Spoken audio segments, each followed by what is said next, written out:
ମୋ ନିଶ୍ୱାସରେ ପାନ୍ଥଶାଳା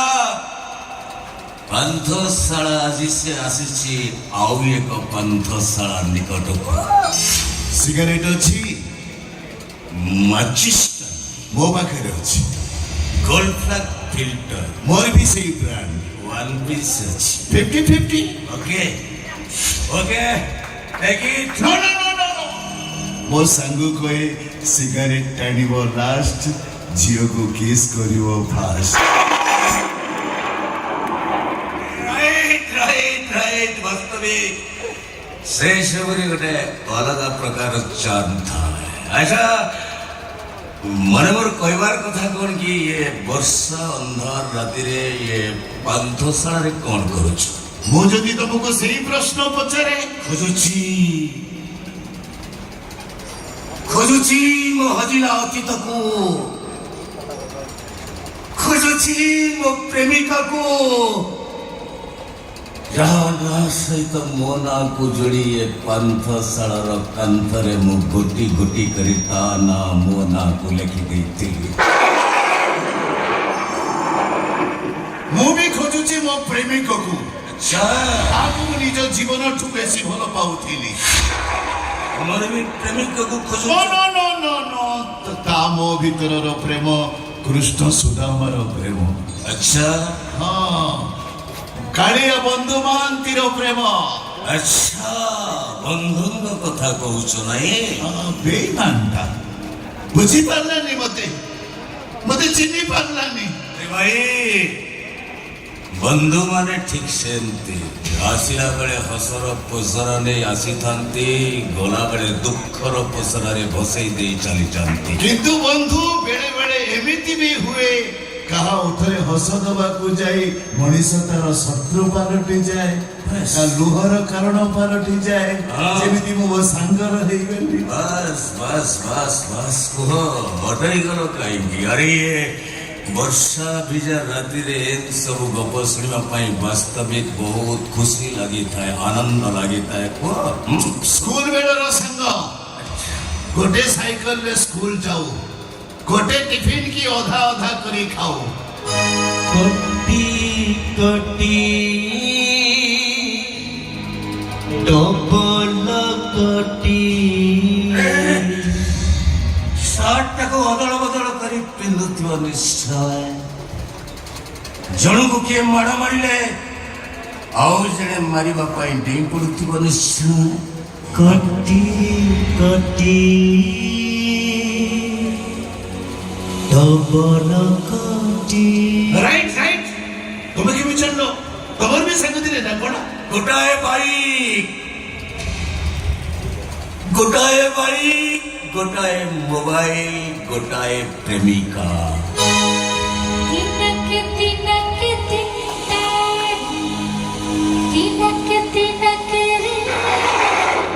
ଦି ଜଣ ଗୋଟିଏ ଝିଅକୁ ଲାଇନ ମାରୁଥିଲେ ସତ, ହେଲେ ସେ ସଡ଼ାଟା ଜିତିଗଲା, ଗୀତା ତାର ହେଇଗଲା। କାଣା କହିଲ? ଗୀତା? ହଁ ଗୀତା। ସେଇ ଗୀତା ନାଁଟା ଆମ ଭିତରେ ଭିଲେନ ହେଇଗଲା ରେ ଭାଇ। ଗୀତା ପାଇଁ ମହାଭାରତ, ସେଦିନର ମହାଭାରତ ଅର୍ଜୁନ ଆଉ ଦୁର୍ଯ୍ୟୋଧନଙ୍କ ଭିତରେ, ଆଉ ଆଜିର ମହାଭାରତ କୃଷ୍ଣ ଆଉ ଅର୍ଜୁନଙ୍କ ଭିତରେ, ଦେବୀଦୋଷ ମିଶ୍ର ଆଉ ଆଶୁତୋଷ ଭିତରେ। ବସ୍ କାଣା କହିଲ? ଆଶୁତୋଷ ମହାପାତ୍ର ଆଜିର କୋଟିପତି ଓ ପିଲାଦିନର ସାଙ୍ଗ। ଛୁଆଟା ଗୀତା ପାଇଁ ମତେ ଶତ୍ରୁ କରିଦେଲା। ଦିନେ ଆସୁ ମୁଁ ଗୀତା ଗୋଟେ କାରରେ ଦାରିଙ୍ଗବାଡି ବୁଲିବାକୁ ଯାଉଥିଲୁ, ହଠାତ୍ ଗାଡିଟା ଘାଟି ତଳକୁ ଖସି ପଡିଲା। ଆମେ ବଞ୍ଚିଗଲୁ। ପ୍ରଥମେ ମୁଁ ଭଲ ହେଇଗଲି, ତାପରେ ଗୀତା। 2 ମାସ ପରେ ଆସୁ ମୁଁ ଘରେ ଥାଏ, ଗୀତା ମତେ ଫୋନ କଲା। ମୁଁ ପଚାରିଲି କୋଉଠି? ସେ ପିଲା ଡକ୍ଟରଙ୍କ ପାଖରେ। ମୁଁ ଯାଇ ପହଞ୍ଚିଲି, ଦେଖିଲି ଚୁପଚାପ ଠିଆ ହେଇଛି। ମତେ ଦେଖି ସେ ଛୋଟ ପିଲାଙ୍କ ଭଳି କାନ୍ଦିଲା। ମୁଁ ପଚାରିଲି ଡକ୍ଟର କଣ କହିଲେ? ସେ କହିଲା ଡକ୍ଟର କହିଲେ ଏ ଝିଅ କେବେ ଜୀବନରେ ମା ହେଇପାରିବନି। ହେଇପାରିବନି? କିଏ ମା ହେଇପାରିବ? ଗୀତା। ସେତେବେଳକୁ ଗୀତା ଗୀତା ସହିତ ମୋ ସାଙ୍ଗର ବାହାଘର ଡେଟ୍ଟା ଫାଇନାଲ ସରିଥାଏ। ଗୀତା ସେତିକି ବେଳେ କହିଲା ମୁଁ ବାହା ହେବିନି।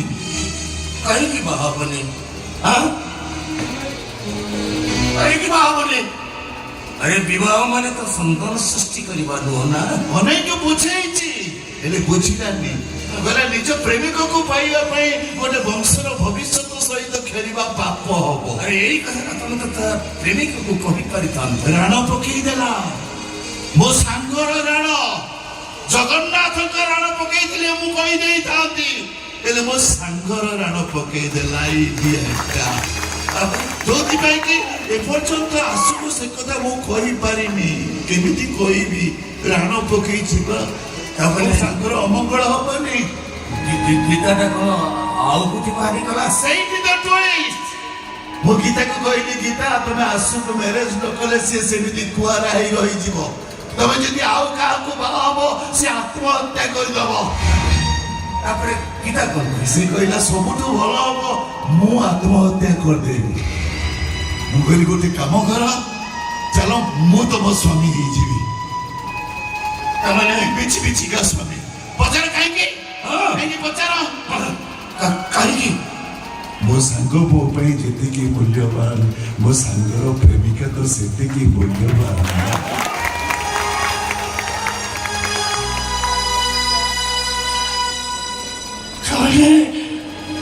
ବିଛି ବିଛିକା ସ୍ୱାମୀ ସ୍ତ୍ରୀ, ତା ମଥାର ସିନ୍ଦୁର ଏ ଦୁନିଆ ପାଇଁ, ତା ହାତର ଶଙ୍ଖା ବଦନାମରୁ ବଞ୍ଚିବା ପାଇଁ, ଆଉ ବର୍ଷକୁ ଥରେ ତା ହାତର ଗୋଟିଏ ରାକ୍ଷୀ ମୋ ହାତ ପାଇଁ। ଗୋଟେ ଦୁଃଖ କଣ ଜାଣିଛ ବନ୍ଧୁ? ମୁଁ ତା ପାଇଁ ଏତେ କଲି ହେଲେ ସିଏ ମତେ ଭୁଲ ବୁଝିଲା। ତାରି ପାଇଁ ମୁଁ ବର୍ବାଦ ହେଇଗଲି। ତାରି ପାଇଁ ମୋ ଫ୍ୟାକ୍ଟରି ନିଲାମ ହେଇଗଲା। ମୋ ଭଉଣୀକି ତା ଘରର ଚାକର ସହିତ ବାହା କରେଇଦେଲା। ଏମିତିକି 2 ଦିନ ତଳେ ମୋ ଭଉଣୀର ପୁଅକୁ ମାରିଦେବା ପାଇଁ ସେ ବିଷ ଦେଇଥିଲା। ଏଇଟା ବିଷ କଥା। ସେ କେବେ ଏମିତି କାମ କରିପାରିବନି, ଆଦୌ କରିପାରିବନି। ଜାଣିଛି ମୋ ସାଙ୍ଗକୁ ମୁଁ ଜାଣିନି, ସେ କେବେ ଏମିତି କାମ କରିନଥିବ। ଯେ ଭଲ ବନ୍ଧୁ ସେ ବନ୍ଧୁକ ଧରି ପାରିବନି। ଜଣେ ଭଲ ସାଙ୍ଗ କେବେ ଶତ୍ରୁ ହେଇପାରିବନି। ଜାଣିଛ ଆଜିକି 20 ବର୍ଷ ତଳେ ଆମେ ଦିନେ ଏଇଠି ଥିଲୁ। ଏମିତି ବର୍ଷା ହଉଥାଏ। ଏଇଠି ଜଣେ ବାବୁ ରୁହନ୍ତି। ତାଙ୍କ ପାଖରୁ ଗୋଟେ ସିଗାରେଟ ମାଗିକି ଟାଣିଲୁ। ସେ ହାରମୋନିୟମ ବଜାନ୍ତି, ଆମେ ଗୀତ ଗାଉ।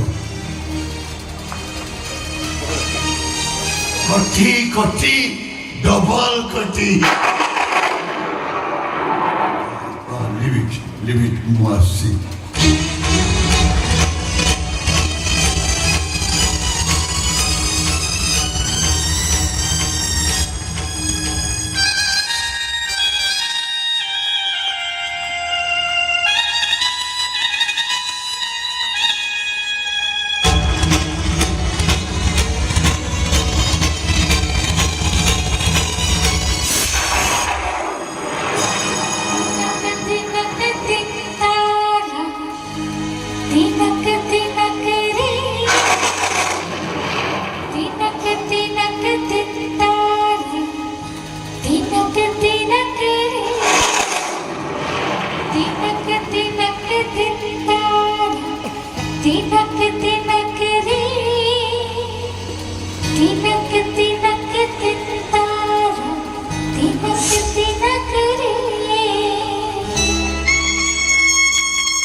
कटी चपल कटी खट्टी